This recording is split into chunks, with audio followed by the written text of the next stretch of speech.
ميني شاورما الدجاج من أحلى الطرق لأنكم تعملوا فيها شاورما.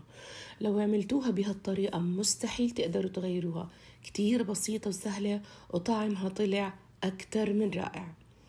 أول إشي بنحتاج لنص كيلو من صدورة الدجاج قطعتها شرايح، حطيت ربع كوب زيت زيتون، معلقة كبيرة من الخل، دبس رمان، معلقة كبيرة من الزبادي، وتشكيلة بهارات راح تلاقوها في الكابشن. راح نخلطهم كلهم مع بعض بهالشكل ونتركها في الثلاجة ساعتين.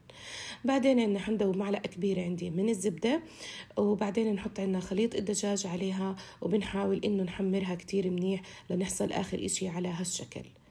حنجيب عنا هنا عجينة المطبق، حندهن هنا أي صوص بدكم إياه. أنا حطيت مايونيز، بطاطا، مخلل، بعدين قطع الدجاج، وحطيت كمان جبنة موزاريلا. بعدين بنحاول نلفها مثل ما هو مبين بالفيديو. طبعا بنضغط عليها منيح وبنحاول إن نخليها رول صحيح، يعني مو طالع من الجوانب، وبنثبتها بشوية من المي والطحين لنحصل عنا على هالشكل.